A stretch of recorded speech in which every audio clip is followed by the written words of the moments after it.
Hello, my name is Warren Powell. I'm very pleased to be giving this version of a talk that I gave at Toyota. It's entitled The Road to Digital Automation at Toyota, Learning How to Be an Informed Consumer. This is part one of 5 parts, Introduction and the 7 Levels of AI. I like to start with an overview of the types of projects I've worked on over my career.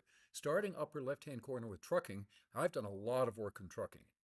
Truckload trucking has been my main passion, LTL trucking, parcel. Worked for a number of years with Norfolk Southern Railroad, where we developed a locomotive management system, air cargo, lower right, left-hand corner manufacturing, materials science, e-commerce.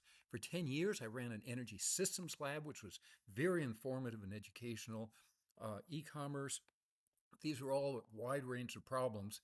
Now, all of this was done through an entity I called Castle Laboratory, and this was a unique industry academic partnership. We would actually develop software for companies, implement software at companies, and then we could see whether the models actually worked. And then there was this iterative back and forth, which is why I called this brochure the From the Laboratory to the Field and Back. And it's through this process that I've learned my skills on how to do modeling. And this has resulted in 3 startups, most recently Optimal Dynamics, which focuses on truckload trucking. Now, over my career, all of my work has had to do with decisions and uncertainty, and arises all through various activities that people are involved in. Pretty much everywhere, people make decisions, new information comes in. I have to make decisions under uncertainty. And by the way, I noticed that all of these apply to Toyota, which happens to be a very large company. Now, the challenge of decisions is to do something better. We want to increase profits, reduce costs. Maybe I want to minimize waste or increase the strength of material or maximize productivity. Now, the way I achieve all of these objectives is by making decisions, and this is the defining slide of the entire talk. If you want to run a better supply chain, energy system, health system, anything, you have to make better decisions. Now, let's take a look. 100 years ago, we had a Ford Model T assembly line, and this was a major breakthrough back then. This cut the cost of making the car in half, and we see all these people putting the car together. Now, this was a major breakthrough 100 years ago. Today, it looks kind of basic. Today, what we'd like to see is the robots all building the cars, doing this very quickly. And this is what's sort of the definition of high tech. Now, let's go to the world of information and decisions. So this is control centers, some major companies, people all around making decisions. Now, in the 1990s, this was all very impressive. Rooms full of computers, people working on them, processing information. But to be quite honest, this was impressive in the 1990s. Not so much today. What we want to do is now automate these processes.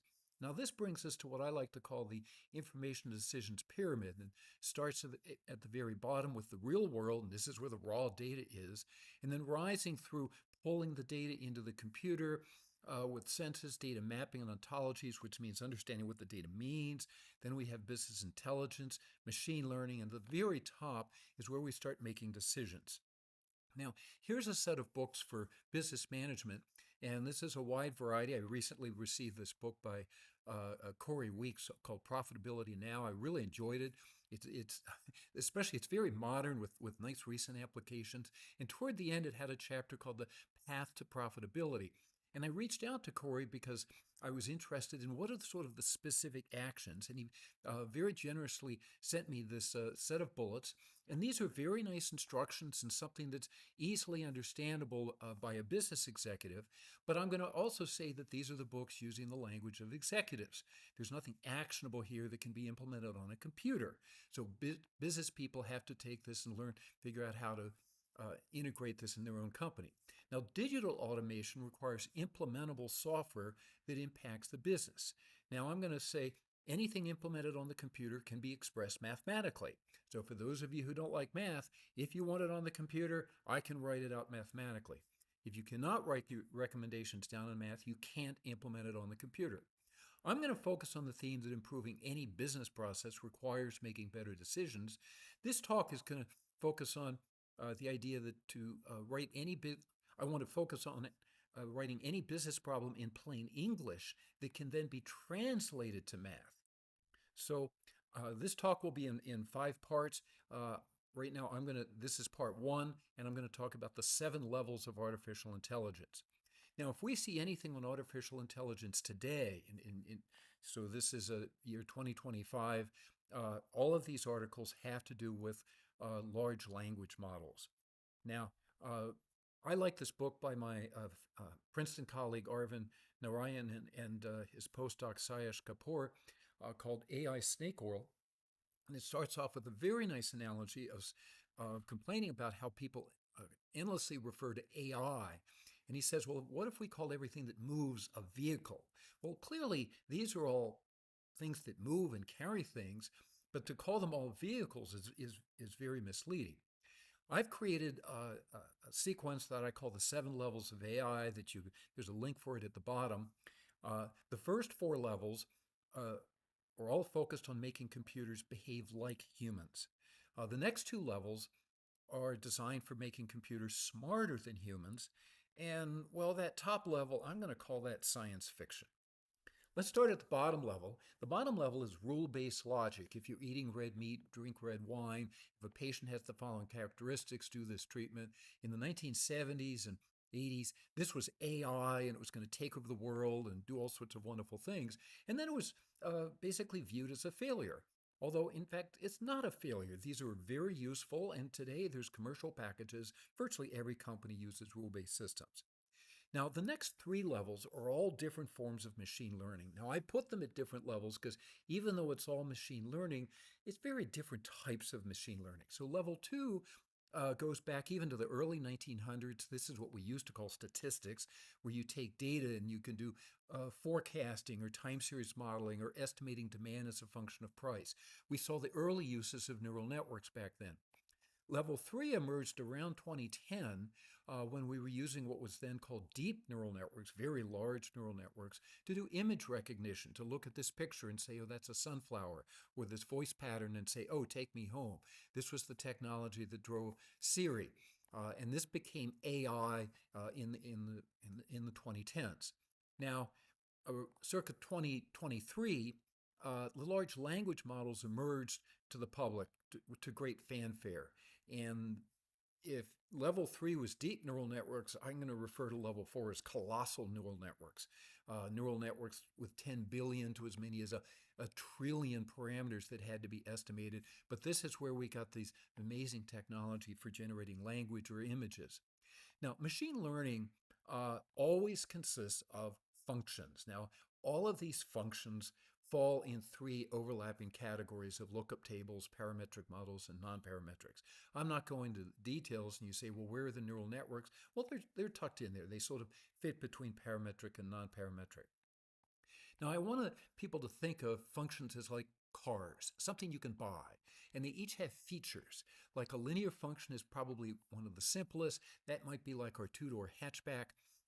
I might want to have a nonlinear function where, say, demand responds to price in a nonlinear way. Maybe that's like a Toyota crossover. Now, if we start getting into the neural networks for pattern recognition and voice recognition, I'm going to jump up to the Lamborghini Aventador.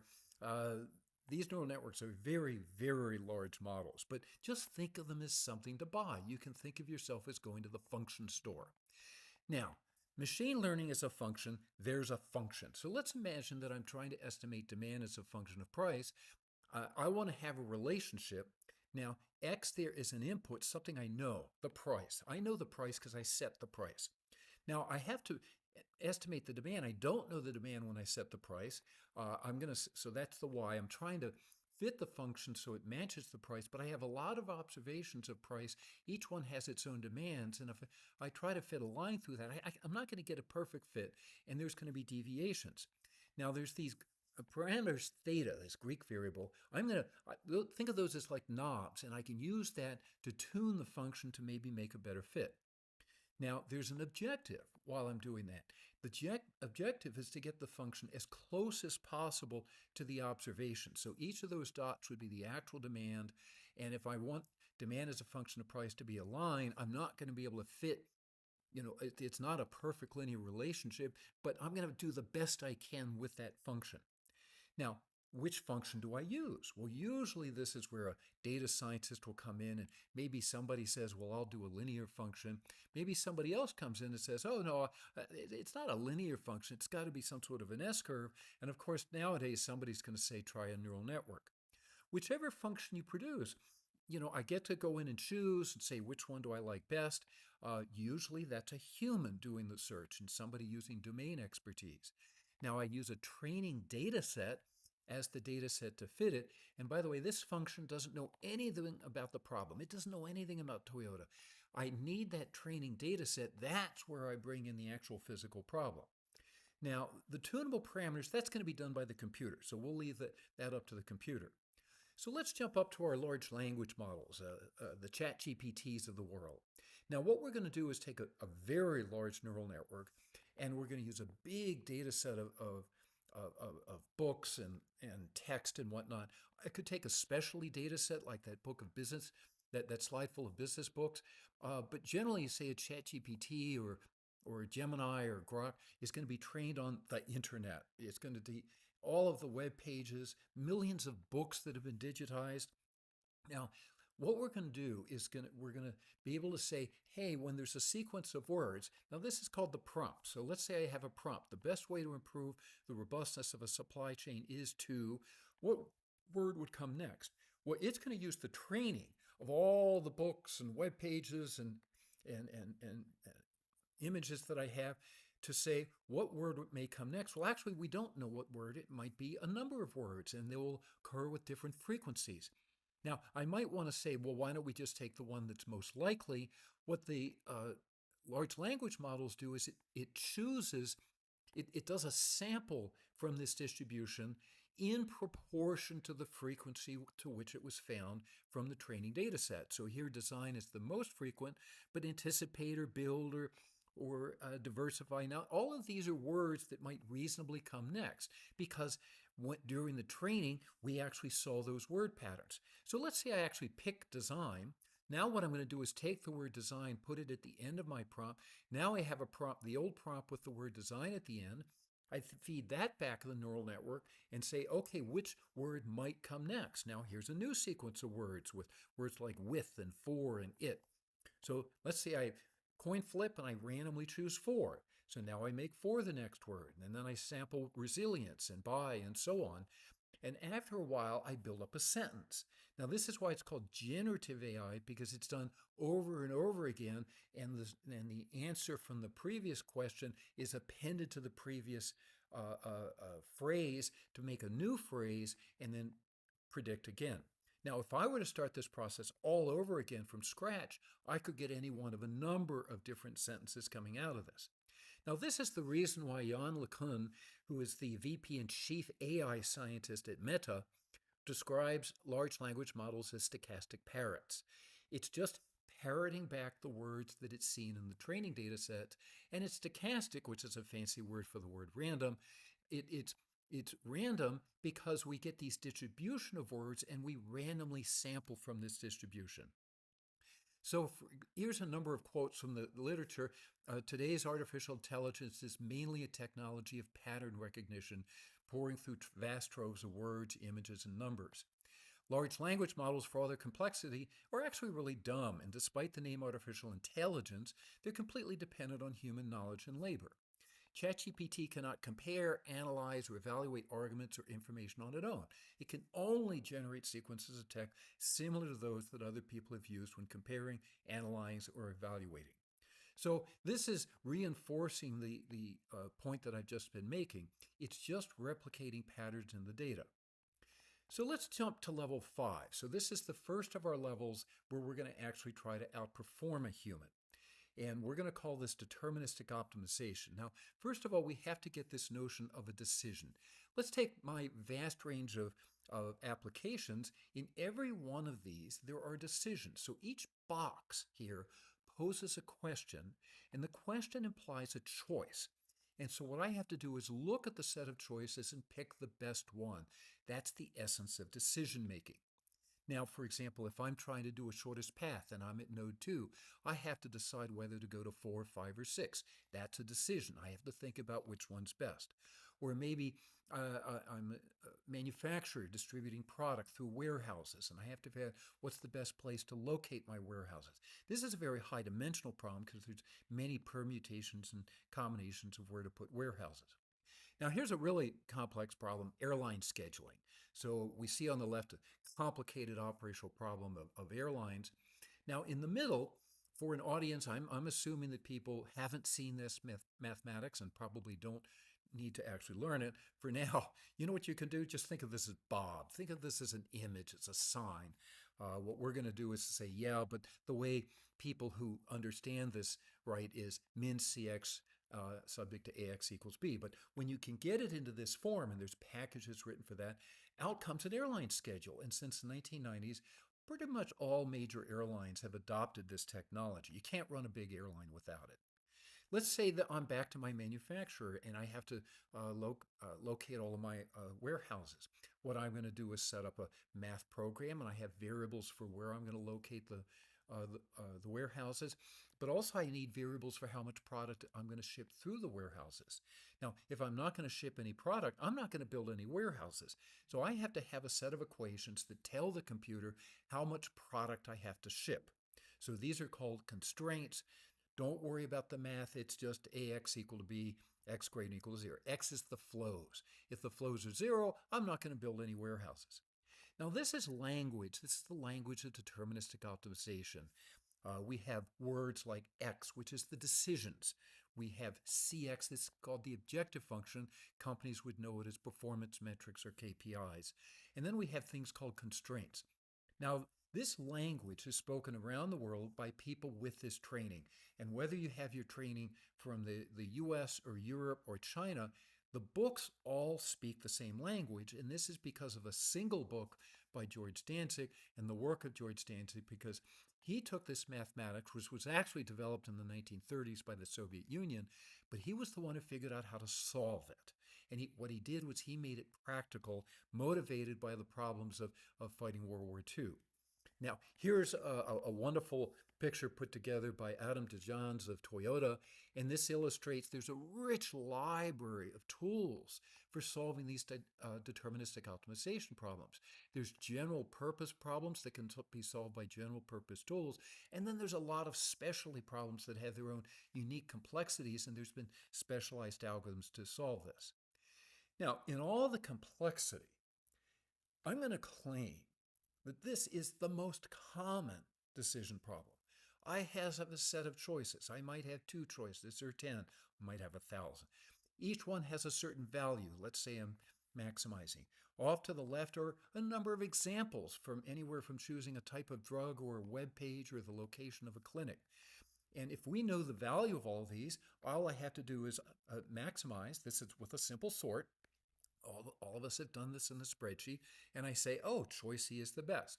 Okay, this is something I think every human has solved. We're going to come back to this later.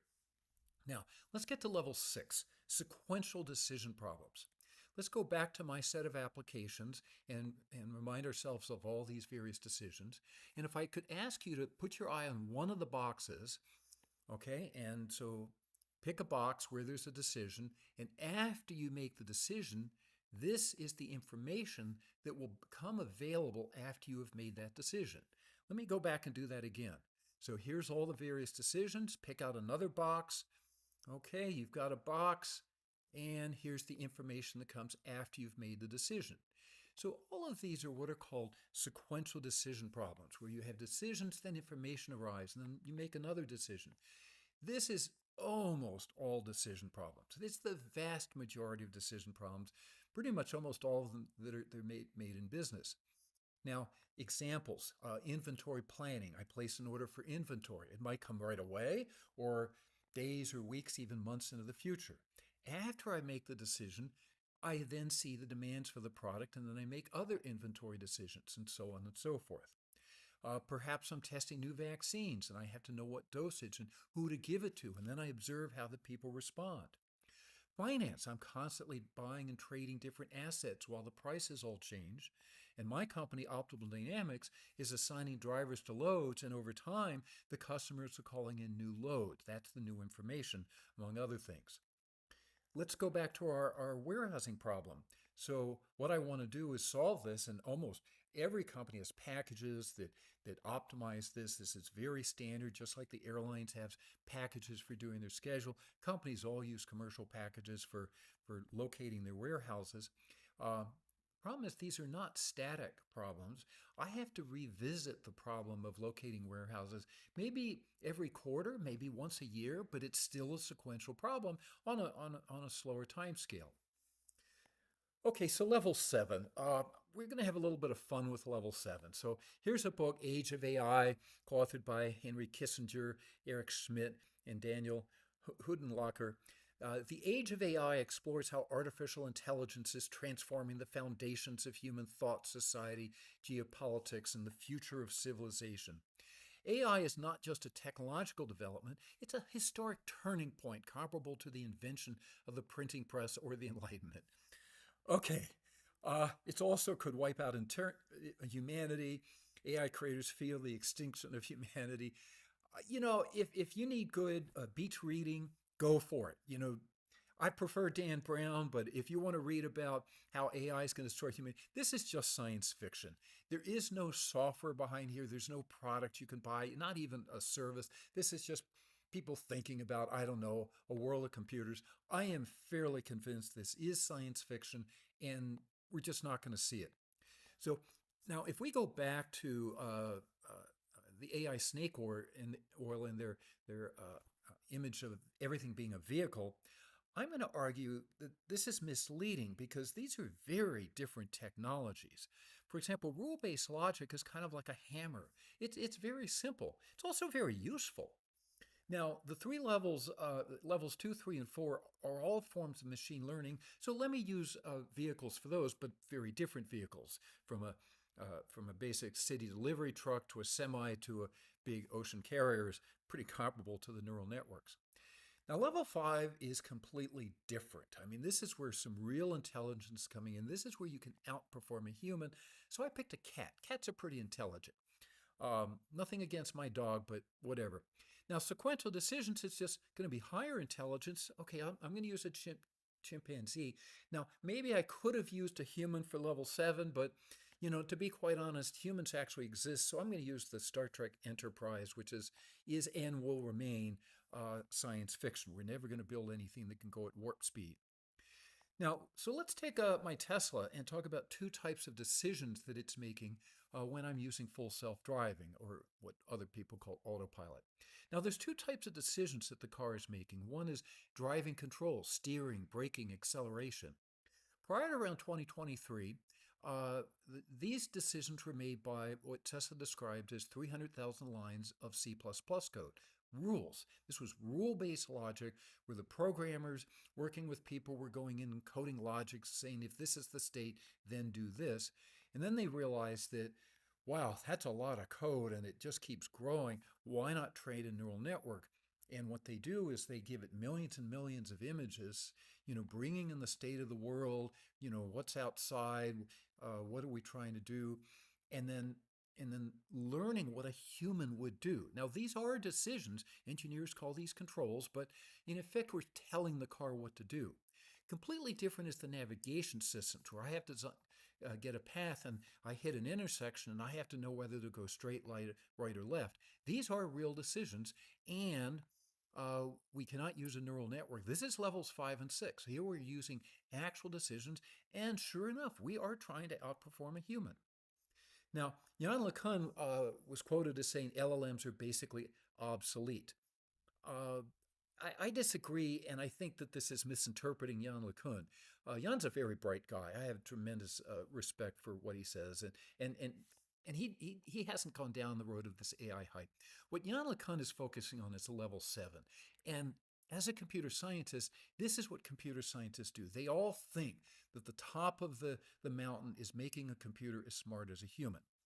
Now, AI levels 1 through 4 are useful tools, but if you want to run a better company like Toyota, you need to make better decisions. I claim the next generation of AI for companies is level 6. Level 5 is really quite mature. We have quite a mature set of tools for solving level 5 problems, but level 6 is its own beast. So I will start covering that through the rest of the talk. Thank you for joining this. Here is a web page for a lot of other material about sequential decision analytics.